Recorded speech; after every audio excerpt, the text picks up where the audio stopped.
Hey everyone, can you see me? Awesome. The only reason you can see only me right now is because I wanted to spare you guys from having to be on camera. We are having a lot of Zoom meetings right now, so you're welcome. It'll only me looking like this for um for a second. But thank you for taking the time out on a Saturday to join us. We really appreciate it. And I hope that this webinar will be super informational for you wherever you are kind of in your journey with murals. So I'll give you a little bit of context about Ladies Wine and Design Baltimore before I hand it over to Jessica, who is your speaker. We are a global nonprofit initiative that hosts events that cater to women and non-binary people, which helps to create diversity in the creative industry. Especially in leadership roles. So we do events like this, as well as mentorship circles and portfolio reviews and talks about creative ideas and endeavors in different communities. We have 280 chapters in cities all around the world. So if you have a local chapter, if you're not local to Maryland or Baltimore, I'm pretty sure there's probably a chapter in your own respective city and that they're doing super awesome things as far as events. I'm gonna throw a shameless plug in here for another event that I'm having in August with AIGA Baltimore. It's a diversity and inclusion event that we're having in August, and tickets are just on sale. So I'll plug that into the chat so that you guys can all check it out if you're interested. And lastly, just a bit of housekeeping. I think I set it up so that I muted everyone as you enter. So you won't have the ability to unmute yourself. Just use the chat feature if you have questions or if you want to make comments. And if you have questions, I'll field those to Jessica so she'll be able to answer them. And she'll pause kind of between all of her presentation screens just to look real quick um, and see what you're doing. Sia, no, I cannot hear your audio. So you guys are safe. I'm the only one that can make mistakes here. With all of that said, I will go ahead and turn it over to Jessica so she can get started. Awesome. Monique, I need access to start my video.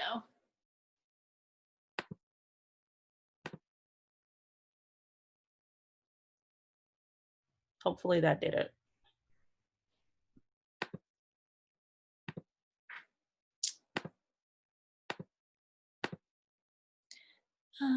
Okay, there we go. Okay, can everyone see me? This is so weird. Hi everyone, good morning. I hope you have your mimosas in hand or coffee or a water, whatever your choosing is. And we are just gonna get started. I'm gonna share my screen and get going on this presentation. So thank you for joining us, Monique. Thank you for the housekeeping, and I am excited. So let me share my desktop. Uh-oh, hold on one second.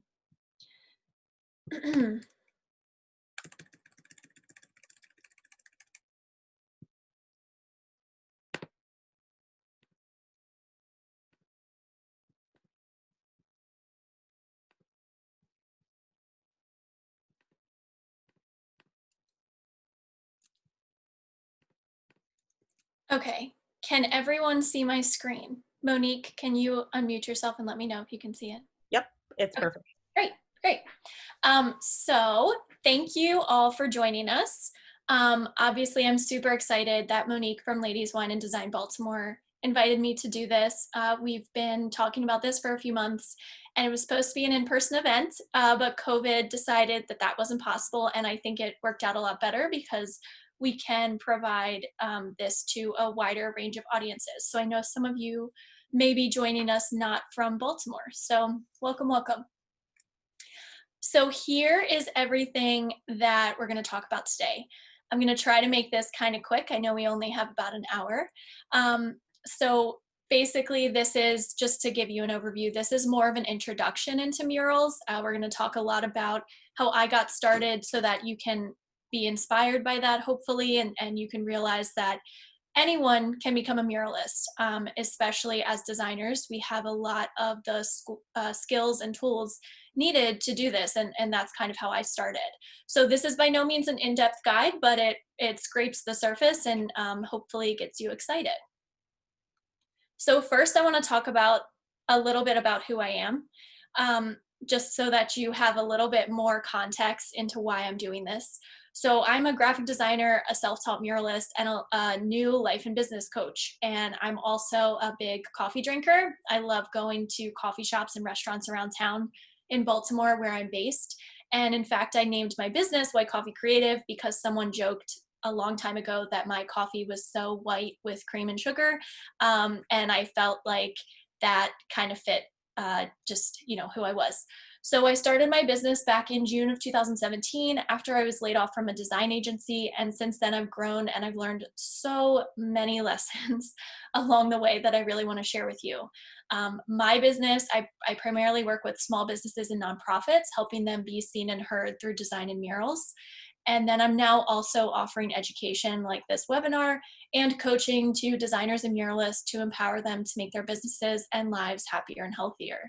So throughout this journey, I've also become a huge activist in a lot of different platforms. And one of my biggest ones is environmentalism. So I try to live as sustainably and eco-friendly as possible, and that's tied over a lot into my business, which if you go to my website and if you're on my Instagram, you'll see those things pop up every now and then. um, I have found that murals are a really good tool as an activist because you can share messages, as we've seen in the world right now, that really highlight what's going on and some social justice issues. And the last thing, as many of you maybe can relate to, I've found nature is one of those things that keep me grounded. So I really enjoy hiking and taking my dogs for long walks when it's nice outside. So that just gives you a little bit more about me. And now I want to get into my mural journey. So I started painting murals back in 2016. This was my very first mural. For some of you who are based in Baltimore, you may know this company, Monument City Brewing Company. My boyfriend and his brother started this, so I got a little bit of a leg up because they needed a mural, and I really wanted to take my graphic design skills and make them more large scale and more hands-on, which is one of my favorite things about murals. Is just it's so different from working at a computer. Um, and they needed their building painted, and I was like, okay, I'm gonna do it. And I got up on a rickety scissor lift, and I like reached out to one muralist and I was like, hey, how do you do this? He gave me some tips, and I went out and I did it, and it was a hell of a lot to do. I don't think I really realized what an undertaking it was. Just the height alone was something interesting, as you can see me on this scissor lift right here. Um, but we knocked it out over a few weekends. My boyfriend and I worked together on it, and then we celebrated by taking a quick trip to Shenandoah, which was a nice way to relax after a mural because they are so labor intensive. So as you get into murals, you'll definitely find that. So what I really want to show you is how I transferred the design to the wall, and we'll get into this more when we talk about a mural process. But for all of you who are designers, as I assume most of you are, this makes a lot of sense to you, right? So this, I did it in Illustrator. I blew it up to size and I measured every little serif and like every single part of the letter that I could, and it was really insane. And there are a lot easier ways to do this that now that I know this. But at the time, I was like, I don't know what to do, so let me just figure it out. So when I was up there, this is how I transferred the design to the wall. And then after that, I really started doing a lot more. I don't know if you can see my screen. So I started doing a lot more logos and signage around town, and I definitely still do logos and signage, but I have moved more into larger scale murals, and I had a lot of fun with these, and they were fantastic practice to start, and I highly recommend if you, as a graphic designer, if you want to start learning, painting logos is a really good way to get that practice in, even if that ends up not being your style. But that is definitely something, it's a good way into murals because it's, people need their logos on their buildings and they don't always want to pay a sign fabricator for a sign. But I knew that I wanted to go bigger. So in late 2018, I got an email from Haven Street Ballroom, which was a new wedding venue, and the owner had another location nearby and was opening up this as a second location in Baltimore City. And her building is actually right in between Monument City Brewing Company and Urban Axis, which were my two first murals and painted signage. And she came to me seeing my work for them and wanted an Instagrammable mural, which was really exciting for me because, you know, we all love these social media moments. We want these murals to be things that make people happy and they want to take pictures in front of, especially in today's day and age. So it was definitely the first time that anyone had asked me to design something so large and colorful and not just with their signage. Or with their name. So it was a lot of fun to work with her. And this was the first real mural that I got to sign that I put my Instagram handle on. And it kind of blew up, which was really exciting in the Baltimore area. A lot of people know that this is the mural that I did, and it's in so many wedding photos. I can't even tell you, which is just really exciting to be a part of these people's lives without really, you know, like just through my art. I mean, I think that that's kind of, we all want to make an impact with our design and our artwork. And this was a really good example for me of how I could do it. So then after that, I ended up making a lot more murals, as you can see here. I've worked with a lot of businesses around Baltimore and in the DC and Virginia area, not quite as many out over there, but definitely in Baltimore. I've worked with suit makers, coffee shops, co-working spaces, nonprofits, even like realty investment companies. So there's a lot of possibility within the mural world for you to make your mark and put your artwork out there. So these also started to help me define my style and my niche. And this definitely takes time, as you all may have noticed in your design skills. And sometimes it doesn't happen immediately. So it took me a solid like year, and I'm still kind of refining and figuring out what my style is. I will say I like triangles apparently. There's always triangles in a lot of my work. So that's something that has helped kind of define me. And this is the current mural that I'm working on. It's going to say "We're all neighbors," and it's actually at a Whole Foods in Virginia. And the fun part about that is that in college, for 4 years, I worked as a store artist at a Whole Foods in Baltimore City. So this is like a very full circle moment for me. And if you want to keep tabs on it, I'm going to be sharing a lot in my stories and my feed this week about this mural. So you get to see some real life painting happening if you want to join in. So does anyone have any questions? Monique, I'll take a pause here. Let me see. The Walking Doggies asked, how did you first sign painting clients? Sorry. Oh, okay. Yes, we're going to get into this in a little bit. So how did I first get clients? Is that the question? Yes, paying clients. Paying clients. Yeah. The first person that reached out to me, I said, okay, here's the payment. So we'll get into how to get more clients if you don't have the opportunity that I had with my boyfriend's brewery, and that we'll get into that in a bit. Are there any other questions? What are your favorite types of paints to use? Oh, that's a good question. I always use exterior acrylic or latex house paint, and my favorite provider is Sherwin-Williams. And if you get a pro account there, you actually get discounts and a sales rep. So then they just text you and call you periodically, and you could just order online. It's so simple. And I even got this beautiful color fan, which looks like a Pantone book. so I can just match colors as I need to too. But there's a lot of great paint companies out there as well. Um, let's see. Someone else asked, how do you ensure the paint is long lasting? That's going to be through your paint provider. So a lot of paint is long lasting.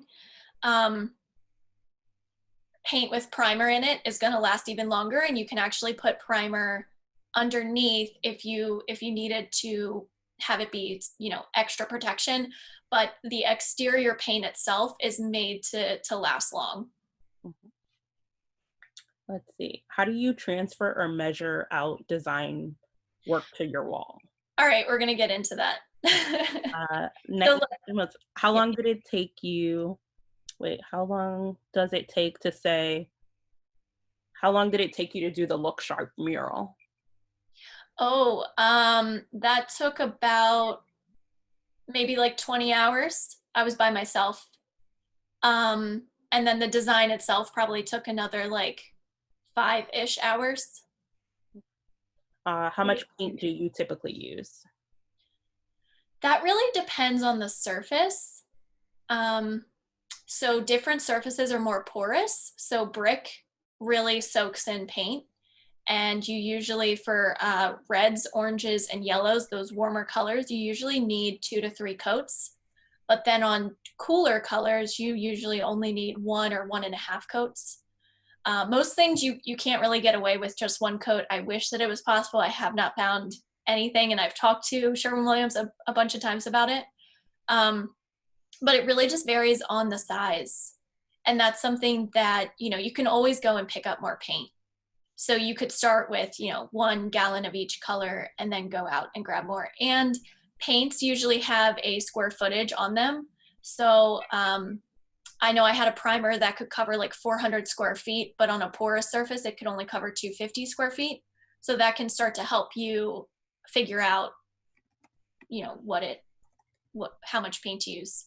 A lot of this is going to be trial and error though. That's my biggest piece of advice, is that just you have to get out there and do it, because you can't, it's hard to predict these things a lot. Are Uh, there any other questions about, I think we should hold off on the questions about the process and pricing and everything.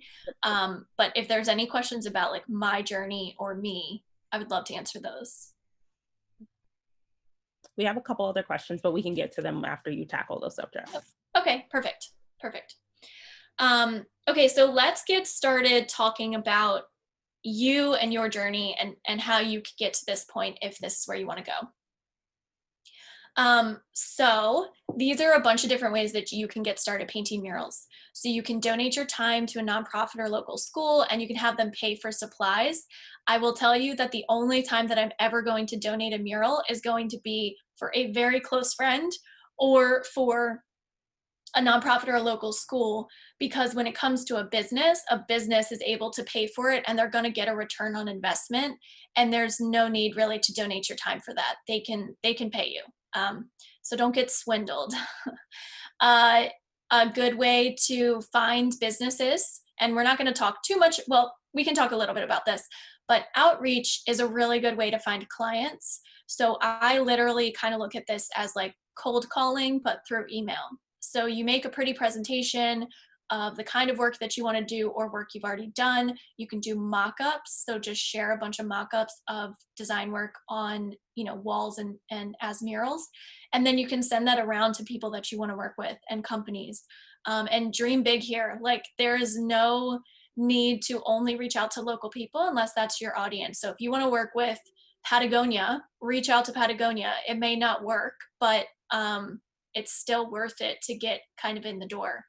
And then another suggestion I have for you too, when trying to find clients, is going to be look at who's following you on Instagram and liking your stuff. And as you start to mock up your murals and people reach out to you, Instagram is one of the best ways that I've found clients kind of naturally. And you can start tagging your local like creative businesses to repost your stuff as well. That's been super helpful. Or even if you do a mural mock-up for Patagonia, tag Patagonia in it. These things actually work. I promise you.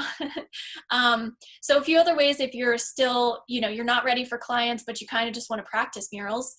You can purchase plywood panels from your hardware store to practice on. So I really love plywood. I think that it's a fun surface to paint on, but I will tell you that if it's like the shitty plywood from like Home Depot, it has a lot of, your brush can get snagged a lot. So just make your design a lot simpler. And that's something that we'll get into in a little bit, but creating your design for the surface is super important, because if you have a very textured, deep mortar brick surface, you're going to want a simpler design because it's going to be such a pain in the ass to paint. So smooth surfaces are going to be your friend in the beginning to kind of get used to it. So paint a wall in your house. If you have drywall, or whatever you want to do, you want to start on canvases, that's a good way to start as well. And then another fun tip is ask a local muralist if you can assist them on an upcoming project. That is definitely the best way to learn. I did not have that opportunity. I didn't know who to reach out to, but I feel like Instagram is a wide place now, and I feel like it's very easy to find muralists and just DM them. And then also, Baltimore doesn't necessarily have this, but I know like Philadelphia does, and a lot of other cities. There are arts organizations that do murals specifically, and you can reach out to them and volunteer with them to learn as well. So now let's talk a little bit about the mural process. And on the left here is one of my mural mock-ups. So I share this kind of stuff all the time on Instagram in hopes that someone will hire me to do similar work. And it helps me really push my style and figure out what kind of work I want to do. So the mural process is broken down into 5 steps. And this is not necessarily for client work. There's a lot more steps that go into onboarding and offboarding a client. But this is just the basics from design to painting. So we're going to dive in a little bit closer here. So when you're designing for a wall, consider the wall itself, like I said earlier. So what is the texture like? You always want to do a site visit so that you can have your own measurements and your own photos, because you want to use those photos to mock up your murals, as you've been seeing in this presentation, where I'm literally mocking up my murals. You can see down here, I often use my Apple iPad and an iPad Pro specifically, because that's what you can use with the Apple Pencil and this app called Procreate. I'm sure a lot of you have heard of it. It's a fantastic app. It basically just lets me draw on the screen and then bring it into Illustrator and either vectorize it or trace it. And that's been such a handy tool that's really furthered my lettering skills and my drawing skills. I am by no means an illustrator. I definitely do not say that that's what I am. I am a designer. So anyways, this has given me just a great tool to do that. So then once you design the wall and either you get it approved or you have it in a good spot, prepping this design to make it large scale is quite an undertaking. It depends on what it is, but this is where you want to start measuring everything to size. So like you saw with my Monument City Brewing Company letters, that's where you could literally either scale it in Illustrator or whatever other tool you use, and then start to find the real measurements. And then those are the things that you're going to print out so that you have it on site with you and can just whip it up on the wall. You're going to want to finalize paint colors. So a lot of you know this with Pantones, but your paint colors on screen do not always look like the paint colors that are on a mural. So having something like that fan book that I mentioned earlier from Sherwin-Williams is very helpful. There's also a few sites online where you can type in the hex code of your paint color, of your color on your screen, and then it'll tell you the coordinating paint color, which is really nice. And then after you do all this prep, then you would get the final approval from the client, and you would just mention if you were working with a client. And I always mention that this is a mock-up and that there can be changes on site due to different things. So another thing I want to point out is in this little guy up here, so things that you have to work around are these windows. You have to work around the pipes. These are all things that a lot of murals have, and having that photo to work off of will definitely help you make sure that your mural works for the space, because that's the whole point. So then we want to talk about logistics. So logistics are definitely the most stress-inducing part of a mural for me. This is where you get to coordinate everything. So you want to figure out who's going to be working with you. Are you hiring any subcontractors? Do you need to get any lift rentals or scaffolding rentals or a ladder? This is where you want to go and purchase all of your paint and any extra supplies that you have. And you can see in this bottom right photo, I have a whole section in my garage for my mural supplies, and that's definitely something to consider as you think about becoming a muralist, is that you need a space to store all your stuff. I have probably over the years spent thousands of dollars between paint and ladders and little things like levels and tape measures, and you definitely want a safe space to keep those. So don't, if you're in an apartment or something like that, don't rule out a storage unit, especially if you start making money with murals. You can write that cost off. So again, logistics are just figuring out timeline, coordinating that with everything, looking at the weather. Weather is a huge thing for outdoor murals. If it's too windy, you can't paint because your paint's gonna fly all over the place. If it's raining, that's obviously not gonna work. And if it's cold out or too hot out, it can be quite brutal to work in, and the paint really isn't conditioned to work past a certain level, which again, your paint supplier can tell you that, or you can read it on the paint can itself. So then now to answer that question earlier, there are a few different ways to transfer a design to the wall. So first you wanna get on site, and you're gonna set up all your mural supplies and all your buckets of water and all the things that you need to paint this mural. And then you've kind of already planned at this point how you want to transfer the design to the wall. And I'm going to talk about 5 different ways really quickly. So one is a pounce pattern. And that is when you get the design printed to size. So this is definitely good for logos and lettering and any like very specific illustrations that you don't feel like you can freehand on the wall. And a pounce pattern is basically using a tiny little pizza wheel. It looks like an X-Acto knife, but instead of a knife on the end, it's a pizza wheel with spokes, with like long spokes. And you can look this up online. It's also something that I believe quilters do a lot, so there's some overlap there. But this is a traditional sign painting technique, and people have been doing this for I don't know, I guess centuries at this point. And you literally just trace the design. So if it was like the letter E, you would trace the outside of a letter, and then you flip the piece of paper over, you sand the back because you need those, it creates like holes, and you need to clear the extra paper out of the holes. And then you would put that on the wall. So this gigantic piece of paper, which usually has to be in sections because it's printed on like one of those large format printers, so they only can have it so wide. And then you use something called like a chalk pad, which again is something that when you look on Amazon for it, it's for quilters. And that's usually in blue chalk or white chalk. And then you literally tap that chalk pad against the wall. So it's your wall, the wall, your paper, and then your hand just patting this chalk into all the holes. And when you take the paper off, there will be tiny holes that follow all of the edges of your letters. That's a really quick way. I would say that doing that is more prep before you get on site, but it leads to less time on site because you can just zoom through it.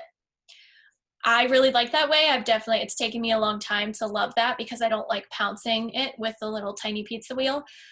But bigger letters are much easier to pounce than smaller letters because like curves on letters are really hard to get because you're literally cutting holes in the paper. So that's one method. Another method that I really like doing is using transfer paper. And there's a great company called Saral, S-A-R-A-L. And that is, again, something you can find on Amazon. And you can basically, so here it would be the wall, your transfer paper, which is similar to like a carbon copy paper or graphite paper that we used in school. And then your design piece of paper. And then you just trace over it with a pencil or a hard edge over all the lines. So that is a fun one, and it's super easy. And you can, even if you don't have carbon copy paper, you can like rub chalk or charcoal on the back of the sheet and then do the same method where you're pushing the pencil around the edges. So that's an easy one, but again, it can lead to more time on site because you may have to outline this entire design. Another method that I haven't done too much of, but I could definitely see for more complex or geometric things, is gridding. So you can literally make your grid on your Illustrator artboard and then create that grid using chalk lines. So there's these things called chalk reels, which maybe a lot of you know of. I didn't realize it's a very common tool for construction sites and for like getting parking spot lines. So it's literally just a string that is wound in this thing and it's filled with chalk. And that's a great thing for you to use to get these grids or any like long diagonal lines as well. So that's one method. That's definitely, I think all of us as designers can understand that one really well, but again, you're kind of drawing it on site. So that definitely will take up more time. And with a lot of these things, you also need to realize that if it rains in between when you start this and when you go to paint, some of your lines may disappear. So these are all factors to consider in. And then the second to last one is projecting. So using a projector, I would say a good quality projector is between like $300 and $1,000. So it's not a cheap thing by, in any means. I have a shitty projector I bought. It was $70, and I can tell you that it's like pixelated when it goes up onto the wall. So for very fine detail work, it's not super great, but if you just need it for like large lines, it definitely can work. The issue with the cheaper projectors is that you can't use them in the daylight, or you can't use them when the lights are on. So a lot of people, when they use projectors, go out overnight and get all their lines up. And then the last method, if you're really good, is freehanding it. So this can definitely be an easier route if you have like a more organic style or organic mural design for this, or if you are just super, super talented.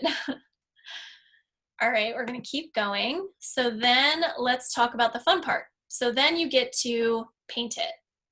I have a few suggestions here, and then I also just kind of want to talk about the difficulties of painting it. So painting it is obviously the whole point. You do all this work so that it can get on the wall and be a mural that lasts forever. So the way that I start with painting is I always cut in my lines first. So I kind of work hardest to easiest. So I'll cut in my lines, as you saw in that neighbor's mural earlier, and then you start to fill everything in. And this also makes your life easier because the longer you're on a mural, the more your body just really gets tired. I mean, us as, computer people, we're used to sitting all day. So you may be out on a mural for 12 hours in a day and you're just cranking it out. And if you wait to do the most difficult part last on day like 5, that's more stress and stuff like that on you. Another thing that a lot of us muralists do is we forget to take breaks or drink water or eat. So make sure that that's something that you do. So again, some of these are just tips that I've learned over the years. Some of them seem pretty self-explanatory, but you would be surprised how much you forget when you're on site. Plan for a mural to take twice as long as you think it will, especially in the beginning. So when we talk about pricing in a little bit, I'll mention that again. But double your time. If you think it's going to take you 3 days, plan for 6. And as a designer as well, I have to plan around all my other design projects and all my other back of house things. So I always try to plan for twice as long so that I know that I'm not going to mess with another deadline or timeline. Make sure you're taking photos, videos, and time lapses throughout the process, and definitely share those on social if you want to get more of these types of projects, and you want them for your website too, right? And your outreach presentation like we talked about earlier. And then always try to write into your contract to sign your murals. This is definitely something that, for some signage, I would say maybe not. Like if you're just painting someone's logo, I don't think you really need to sign it. But if you are designing it and putting in a lot of effort, it's definitely cool to get tagged on Instagram and, just have that. And, those are more photos of your work too. So definitely, yeah, the painting is the most fun part. And when you're done, you feel really good. I would say after you paint, try to plan for a day or 2 of recovery, maybe go reward yourself with something. So whatever you like to do, go out and get it. So if it's a massage, which, you know, in COVID times right now, we're not really doing that, but that's something that I've tried to plan for in the past, because your body is just really beat unless you're a super strong individual. So just, you know, the whole thing about murals is that they're drastically different from design, but they're definitely inspired by design. So these are all things to keep in mind. Any questions, Monique, that you want to talk about now? I think that you answered a couple of them, but do you rent or do you own your scissor lift? Okay, that's a great question. So a scissor lift rental in Baltimore is around 500 bucks, 450 to 600, I would say, with delivery, and that's for a week to a month. And a scissor lift to purchase is about 6 to 7,000 as a used scissor lift. I'm sure you can find shittier ones, but when you think about buying a scissor lift, you also have to think about buying a trailer or somehow to transport it. So those costs add up really quickly. And if I was doing murals and it was my only source of income and I was making like 200 grand with murals, then yes, it would be worth it. But otherwise, just the extra cost of insurance for a trailer and the registration, you know, that it does all add up. So as of right now, I rent all my lifts. I will also tell you, like, a boom lift can get really expensive. So that could be up to like $3,000 for a month rental. But buying a boom lift is like, I haven't even looked into it. I'm sure it's tens of thousands of dollars because they're just big machinery. So you also have to think about, where are you going to store it?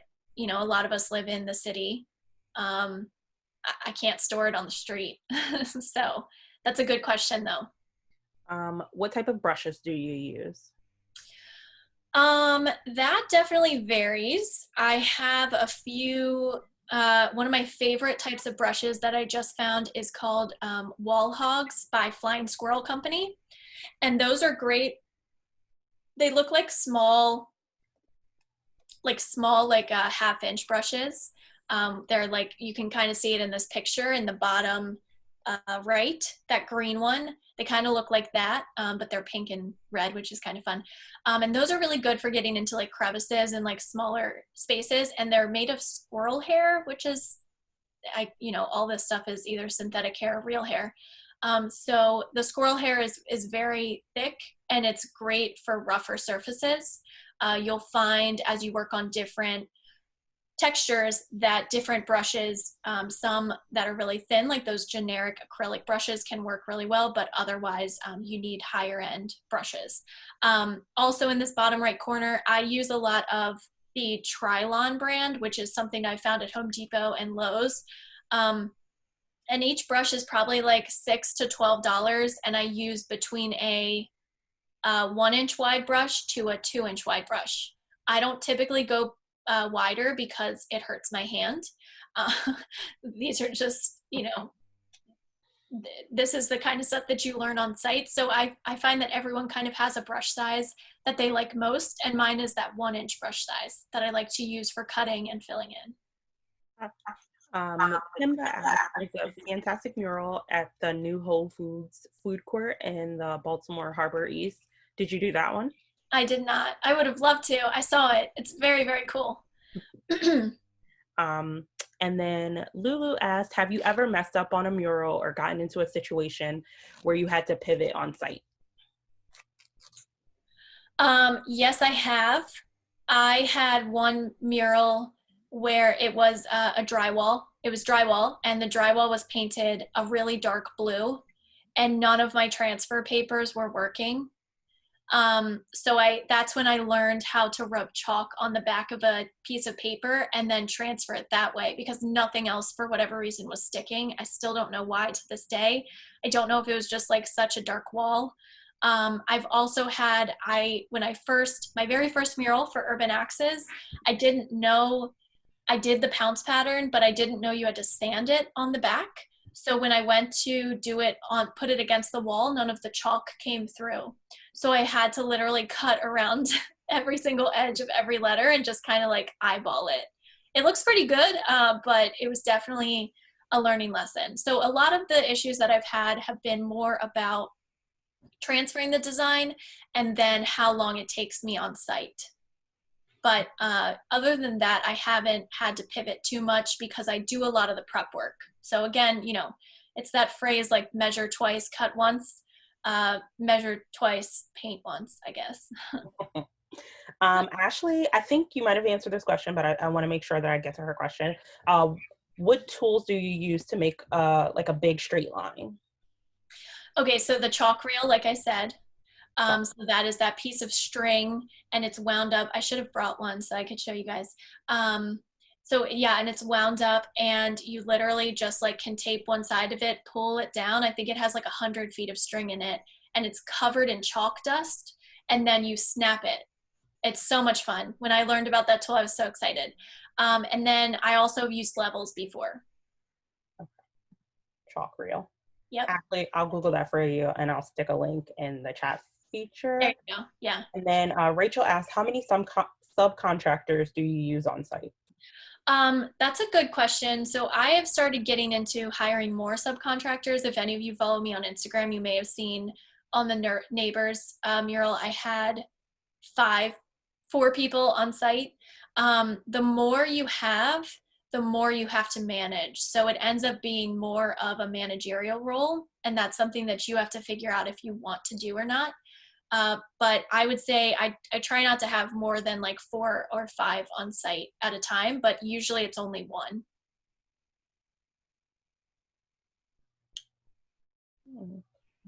I think those are all the questions. Okay, awesome. Well, let's keep going. So now I want to talk about pricing. And for any of you that follow me on Instagram already, you know that I like to talk about pricing and transparency a lot. And it's something that I am going to be getting into a lot more. And we'll talk a little bit about this in a little bit. But the way that I price my murals is I look at 4 different categories. And these are by no means technical names. These are just what I've decided to name them. So the first category is initial things. And that's going to be 3 things. So it's going to be, are they allowing you creative freedom or do they know exactly what they want? And do you want to do that? There's going to be timeline. So are they providing you with enough time to do this mural? Is this, I like to say that most mural projects take 4 to 8 weeks between design and painting. If they are rush projects, you want to add a percentage on top, so between 10 and 25%, and that again adds to the cost. And then difficulty. So this goes back to the texture of the wall. That I know I've been reiterating this a lot, but it is very important to know what kind of texture you're working on. Is the mortar really deep on the brick? That's something that I'm dealing with on this neighbor's mural, because that means that running a straight line, you got to go in between every single brick and get in the crevices, and that takes 2 to 3 times as long. So then design fees are kind of self-explanatory, but the one thing that I want to add is this is where I pull in my site visit as a fee. So, you know, sometimes a site visit, like I had a project in Richmond and I had to go down there. That adds costs to get down there. And then it's really, besides that, it's your generic design fees. So what do you want to charge for a mural? How long do you think it will take? For painting fees, this is where you, again, pull in your hours and your labor for both you and any subcontractors you hire. And then you also add in lift rentals and supplies with any markups there. So you want to get compensated for going to the store and grabbing your extra supplies or project managing the lift rental. This is something in the design world we see a lot with markups for print management. So you want to do the same thing here. And then travel costs. So I'm going to keep talking about this neighbor's mural, but I'm staying in a hotel. So that's an additional cost. I got to get down there. I got to pay for the hotel. I have flown up to Boston once for a mural for Urban Access, like a quick sign painting job, that I had to factor that into the cost as well. And then, you know, these are all things that as you grow and as you learn how long stuff takes you, you will get better at estimating. But for this painting fee, make sure you double up on the amount of time you think it'll take you. And then general fees are where we talk about your minimum price and value pricing, which is something we're going to talk about a little bit more in the next few slides. But you want to charge both your value and the value of the project to the client. So a quick example would be like a mom and pop convenience store comes to you. They're in a small town. They got one shop, and they want a mural on the side of their building. So that's definitely going to be a lower price than if a national grocery store chain came to you and they wanted a mural on the side of their inner city building, right? Like those are very different values. There's very different foot traffic there. There's very different visibility, really, at the end of the day. So the impact is bigger for the national grocery store chain. So also when it comes to your minimums, you are setting that up basically by deciding what is your break-even point? What is the number that for you to onboard a client, for you to send them your invoices, your contracts, for you to even like get out the door, what's that minimum number that you want to charge? So when we go into this fun little equation I've put together, so you want to do your minimum price plus your labor and your costs, and then plus any additional value of the mural to the client. And this is also what I do for design projects too. So this is just a generic equation I've been using now for a little while. So also when you do your labor, I add an extra 10% on top in case stuff goes wrong, which is bound to. I mean, you're dealing with a lot of different things going on. So timelines can get pushed. Subcontractors may decide, like they may get sick and they're not available. So these are all just things that you have to maneuver. And for me, like my minimum price now is $5,000 to get out there and paint a mural. And that is just, I'm never going to go paint a mural that I know is worth less than $5,000. I'm not about trying to, make someone pay for something that isn't worth it. However, what I've realized is that for me to want to get out the door and get on a scissor lift or get outside in the heat, I would like it to start at $5,000 for design and painting of a mural. And that's kind of my standard moving forward. But everyone's minimum pricing is different. And 2 years ago, a $5,000 mural was like way more than enough. But I've learned a lot since then. My skills have grown.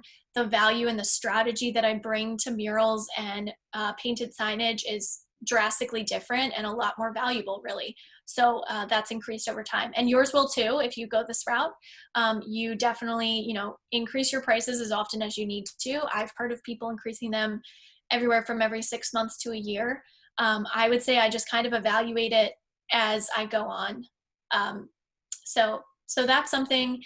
And then also one other thing to mention that you may have heard floating around, a lot of people like to use square footage. So most people start around $25 per square foot for their murals, but I like to vary those numbers based on the complexity of the design. So if you looked at, like with some of my triangles that I paint, that's not worth $25 a square foot because I'm just out there with a roller.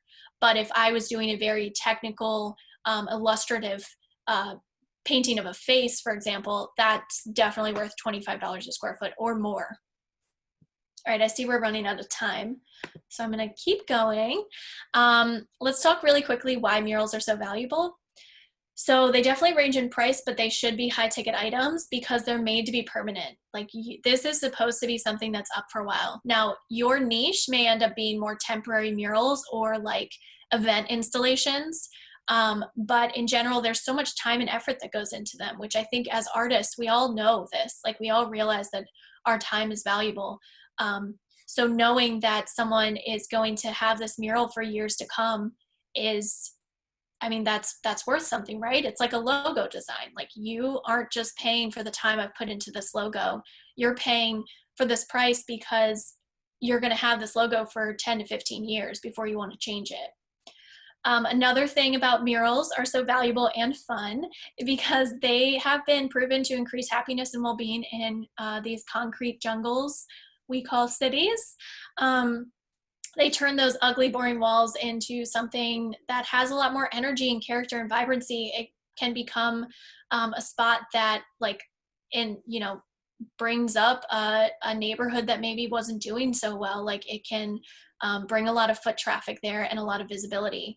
And then also to kind of tie off that, so they can be social media moments. People may be going there more often because they want to take a picture with it. And that's where I like to live. I like, doing murals for businesses and then also doing murals for people, for the public, for places that people can come and take a picture and kind of share a moment for a second. So let's talk a little bit more about pricing. I run a campaign, I guess. I still don't know what to call it, but I call it Holy Fuck Pricing, which we're going to talk about in a little bit. And basically it's all about like ridding this starving artist stereotype and charging our value as well as the value of the project to the client, like we've been talking about. So I use this fun rubber band exercise, and I essentially to find this price that kind of pushes your buttons. So you can use the equation that I shared earlier, or you can use this one is also a good one. So you want to start, like, basically when you think about pricing anything, you start with this like lowest number. So this is just the rubber band sitting on the tip of your finger. You're not stretching it, it's just sitting there. And then you like pull it all the way, pull it to its limits, and be like, what highest price would I charge for this, where I would be like, oh shit, that's insane, I could never get paid that, right? And that's your goal. That's going to be your goal years ahead. But that's like a good start. And then as you're letting it go, you're letting this rubber band go, what's like your gut say? Like, what number comes to your mind? It may not be the middle number, and it may not be a quarter of the number, may not be 3/4. It might just be somewhere in between. And that should be the number that feels good for you. This is a good way to charge, to think about your minimum pricing as well. But if that's confusing, we can answer some questions after this. But it's kind of a fun exercise to do.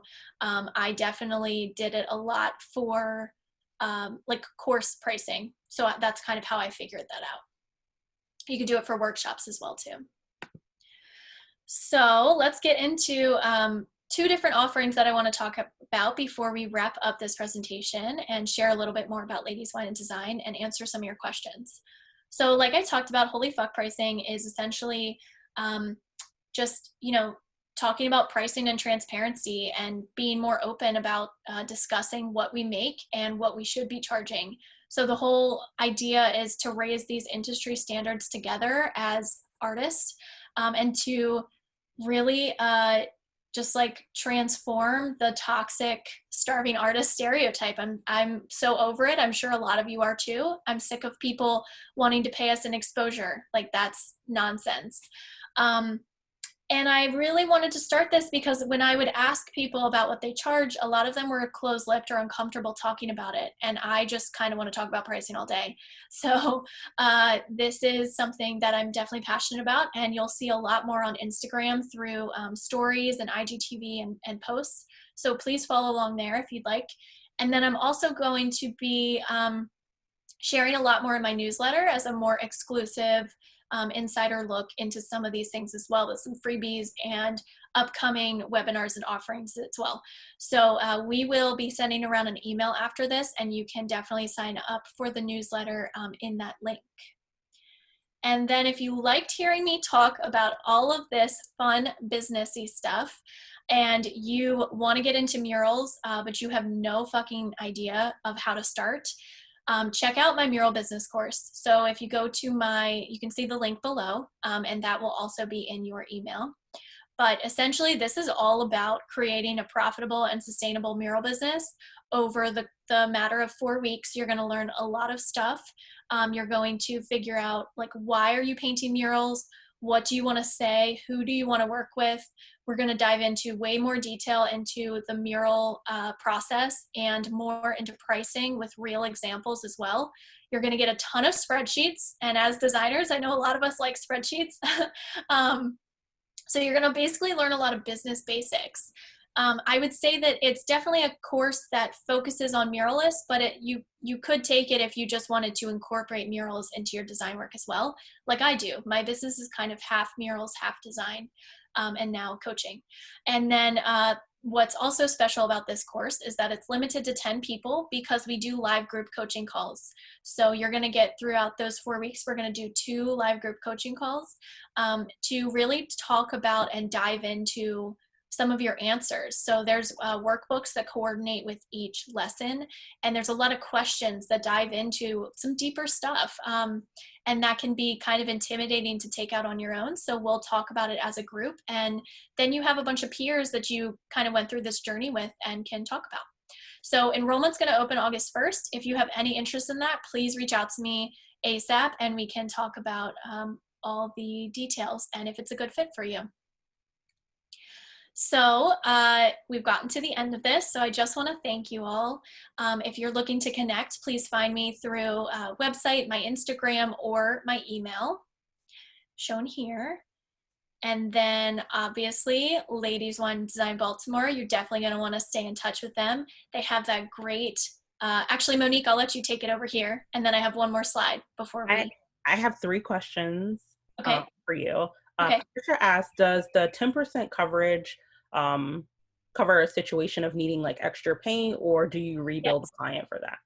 No, yeah, that's going to cover extra paint. So you kind of want to factor a lot of that in. You want to factor already these, like, I like to work in percentages because I find it's a consistent thing that I can do rather than a standard number. So that 10% also covers your extra labor. So let's say you planned for 100 hours on site and it takes you 120. Those are things that you kind of can, factor in. Let's say you planned for 8 gallons of paint and it takes you 15 gallons of paint. I am never in the camp where I want to go back to a client and say, oh, I fucked up, can you give me more money? Because that doesn't really put you as this like trustworthy business owner who's professional and an expert, really. I mean, we're all constantly learning, but they do look to you as an expert. So I like to just factor that all in the beginning, so that really the only time I'm going back to them for more money is if they change the scope. So if they come back and they're like, oh, we want to change this entire design, or we want to add another element here, how much would that be? If that answers the question. Yep. And then Ashley asked, how do you charge the client? Do you do it 100% upfront, or is there like a deposit involved? So for a long time, I was doing a 50% deposit and a 50% at the very end. There's a lot of different ways to charge people. Now I am moving towards, as I've been setting some better boundaries, I'm moving towards 75% upfront and 25% at the end. And I usually try to get that within 2 weeks of completing the project. So I will get money up front before I start or touch anything. So all they've done is sign a contract and then they'll pay an invoice. And then after that, we will start the project. I know there are people out there who get 100% upfront. I think different industries, that is definitely more plausible. But I find that definitely the higher your deposit, the more skin they have in the game, and the more they're going to take you seriously and get back to you in the right timelines that you've discussed. So it's really up to you. You can also do monthly payments if you are worried about your cash flow and you'd like to have something that's more consistent. And then that way too, you're getting paid throughout the project. Okay. And then Kimba asked, do you find that your color choices are bolder now that than when you first started? Yeah, they are. I wasn't sure of my style in the beginning, and I've definitely owned this very colorful, bright and bold and minimal look. That's something that I think I used to want to stay away from because I wanted to be trendy, and now I'm like, well, that grabs your attention. That's what works for my style and what I want to say. That was the last question. Okay. All right, cool. So do you want to talk a little bit more about Ladies Want Design and anything else there, or? No, you can follow us on our social medias if you want to. As I said in the beginning, we are having a diversity, equity, and inclusion event on August 13th at 6 p.m. And we have a panel of 6 speakers. So that'll be something that's super cool. I just pushed it on our Instagram a few minutes ago, and I'll paste a link to the event in the chat as well. But I appreciate you coming and talking to us, Jess. This has been super awesome, and I hope that everyone has been able to get their questions answered. I'm a big proponent of asking the thing that you want to know. So if you haven't, you should. Yeah, if anyone wants to hang around, I have one more slide, and then I'm open to staying for a few more questions if anyone has it. Yeah. So the last thing that I kind of want to leave you with is when you're thinking about getting into murals, or whether it's doing a mural in your house, whatever it is, really think about like, why do you want to paint it? Why are you gravitating towards this large scale platform? What's your style, and what do you want to say? So, those are good bases for starting a mural business, and it really helps you define your style and your niche. And I hope you can take away at least one lesson from this. I hope you learned at least one thing. But thank you for listening and hearing me ramble. And I hope you all have fun painting. And definitely please tag us both Ladies Wine and Design and myself, if you go out and start a mural project after this. We would love to see it and stay in touch.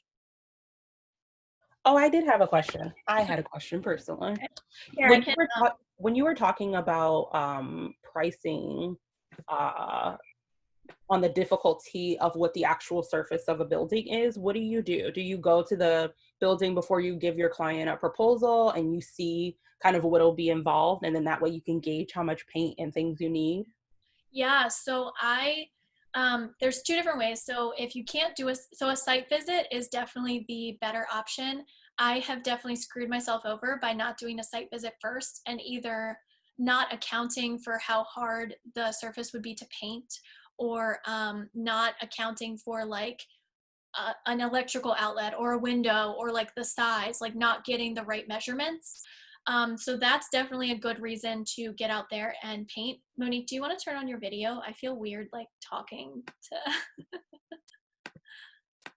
I can't turn my video on because I gave you hosting permission. Oh, we can't both have it on? Okay. All right, cool. Ignore me. So yeah, so that's one way, is a site visit. And then the other way is to, if you can't get a site visit, let's say it's a traveling mural and you like don't want to fly out somewhere, or you don't want to drive there. So then what you could do is you could charge the design fee first, and then you could have a separate painting range fee. So you could be like, okay, this mural is going to be $2,500 to design and between $5,000 and $10,000 to paint, but I'm going to need to get out there first and see it. And then you could get on site and then order your paint, then take all the right measurements, then prep your design. So it just kind of depends on what works for you and your schedule, but I would definitely highly recommend doing a site visit first. And then the last question was, do you ever use tape? Okay, yes, I do. I use tape for my taping up the pounce patterns and the transfer papers to the wall. I don't like to use tape otherwise because it's not recyclable, so it ends up in the landfill. A lot of muralists use paint, and I understand it's a really good tool, but as a sustainable business, I just don't think that I can use it as often. However, what I will say is that it's actually gotten me to be way better at pulling a line. So I can go up to a wall and just pull a straight line for the most part. It's still going to feel a little bit hand done, but I've gotten so much better at it because I don't use tape. And also one more thing, I have had really bad luck with tape when it comes to straight lines. So it's always like bled a little bit or something like that. And there are a lot of techniques to avoid that, but I just haven't found anything that worked. So that's just the method that I ended up doing. It's just kind of letting my clients know that hand done means hand done, and it's not going to look like a computer printed it. And so I've kind of owned that imperfection a little bit. Okay. How do you present your like design to the client? So you start the mural, do you take them to it and you explain like, I mean, I guess you do like a presentation in the beginning, but when you're finished, do you like take them to it and be like, this is the amazing thing I made for you? You like it? I mean, I would love to do that, but not all clients are like on site. Mm-hmm. So a lot of times I will like text them pictures or email them a Dropbox link afterwards, and kind of follow up through email. You could definitely follow up by phone as well, or just kind of whatever makes sense. Like set those boundaries in the beginning. So if you want them to come out on site and look at it and tell you like, wow, it looks great, then say, hey, I'd like to set up a meeting for this time. But for the most part, I've either had people who it was like through another business, so they didn't really care, which is not, they aren't my favorite projects. So they didn't need to see it either way. Or I've had the people where it is their business and they're outside checking in on me all the time, just like checking in on the progress and getting excited and pumping me up throughout it. And those are definitely my favorites, of course. But yeah, I think it just depends on who your client is and what they are looking for out of it. And so you you draft the proposal, and then I'm assuming that you have the client sign a contract that lays out the details of what the project kind of are. Have you ever gotten any hesitation from clients about signing a contract, and how do you like overcome that? For sure. I mean, I've definitely had people try to question the price, and my whole thinking with pricing is, this is the price I came up with. I'm not going to sit here and negotiate with you, because this is, and what I mean by negotiate is I'm not going to let you lower the price without taking something else away. Yeah. So if you decide that you, instead of a $12,000 mural, you can only afford a $10,000 mural, then I'm going to say, okay, well, let's adjust the design, or it can be simpler, or let's take away this portion, or make it a shorter mural. Those are all things that, you know, because you want the process to be collaborative and exciting for them, but you also don't want to, like, your boundaries are your boundaries. This is your business. I have no problems now with people walking away from me if they don't see the value in what I have to support them with, really. Awesome. That was the last question. Okay, cool. Well, this has been so much fun. Thank you, Monique. Thank you to everyone who attended. I know we had like 70 people. I know. Yeah, which is insane. So I'm sure a lot of them are not from Baltimore and in a different time zone, or couldn't make it today. But thank you so much. Oh, look, we have someone from California. Thank you so much to everyone. I hope you learned something. Please follow up with either of us through email or Instagram. We would love to hear from you. Yeah. And I'm going to convince Jess to have a conversation about transparency and pricing. I'm going to try to get someone from each like lane of the business, someone who works in a more corporate environment. That'll probably be me, Jess, who has her own freelance business, and an HR representative who can give you 3 different perspectives about how you negotiate salary and things like that. So I love that. Plug her until she says yes to me. You're a queen of getting people to, you know, be hired at their right salary. So I feel like that could be a really fun panel. Yeah. All right. Well, I'm going to let you guys go. Thank you so much for joining us. And I'm so happy that so many people from so many different places came. I haven't even seen a person from Baltimore say anything yet. But Megan Hooks, I see you in here, and I know you're from Baltimore because I've met you. But I see a lot of different people in here. Rachel's from Baltimore. Hey girl.